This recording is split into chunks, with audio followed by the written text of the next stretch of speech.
Everyday blessing, berkat setiap hari. Humble, rendah hati.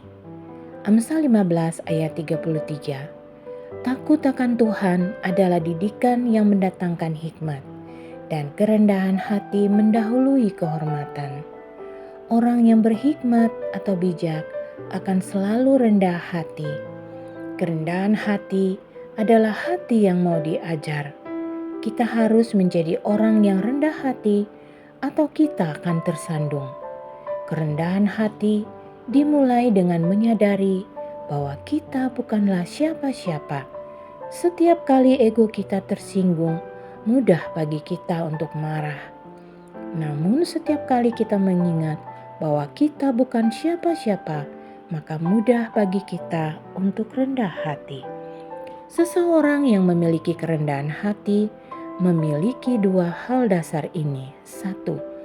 Berani mengakui kesalahan. Karena gengsi, sedikit orang berani mengakui kesalahan sendiri di depan sesamanya, bahkan di hadapan Tuhan. 2. Mau belajar dan diajar. Proses belajar dan diajar itu tidak hanya melalui pendidikan formal di sekolah atau kampus, tetapi juga didapat melalui sekolah kehidupan. Ketika kita berinteraksi dengan sesama dimanapun berada. Kerendahan hati disebut sifat karena kerendahan hati berada di wilayah pikiran dan hati yang berperan besar dalam menghasilkan perilaku manusia. Kerendahan hati disebut perilaku karena kerendahan hati harus terwujud dalam perilaku-perilaku tertentu yang oleh halayak umum dikenal sebagai tanda-tanda kerendahan hati. Kerendahan hati sejati muncul apabila keduanya menyatu dan saling melengkapi seperti dua sisi pada satu koin. Kita tidak dapat mengatakan seseorang itu rendah hati apabila kita tidak melihat perilaku-perilaku rendah hati dalam hidupnya. Sebaliknya, kita juga tidak serta-merta dapat menyimpulkan bahwa seseorang itu rendah hati melalui perilaku-perilakunya, karena ada kemungkinan sikap atau perilakunya itu adalah suatu rekayasa dan bukan merupakan dorongan alamiah dari hatinya. Di tengah zaman yang penuh kompetisi seperti sekarang ini, sangatlah sulit untuk menemukan orang yang rendah hati.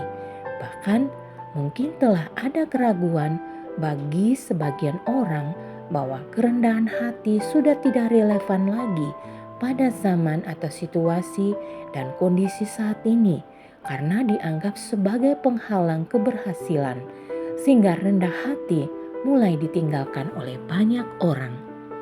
Keinginan sebagian besar orang untuk menjadi seseorang atau to become someone dan penolakan untuk menjadi bukan siapa-siapa diduga menjadi penyebabnya. Ada dorongan yang sangat kuat dalam diri setiap orang untuk menjadi penting, menjadi berarti, dan mendapat pengakuan dari lingkungan sekitarnya. Akibatnya, terjadi persaingan yang sangat ketat untuk menjadi penting dan berarti itu. Kerendahan hati sesungguhnya adalah sifat bijak dalam diri seseorang yang membuat ia dapat memposisikan dirinya sama dengan orang lain.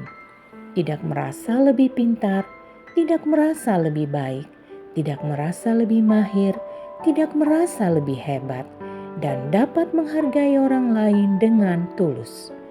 Karena itu, rendahkanlah dirimu di bawah tangan Tuhan yang kuat, supaya kamu ditinggikannya pada waktunya. Bila kita hidup dalam kerelaan untuk tidak dikenal dan melayani orang lain, maka Tuhan akan meninggikan kita pada waktunya. Misi, belajar rendah hati seperti Kristus, maka akan dimuliakan oleh Tuhan pada waktunya. Mari kita berdoa. Ya Tuhan, kami mau hidup takut akan Tuhan dan berhikmat dalam kerendahan hati. Kami serahkan hidup kami untuk mau diproses dan diubahkan dalam sifat dan karakter kami untuk selalu mau hidup rendah hati di hadapan-Mu. Dalam nama Tuhan Yesus, amin.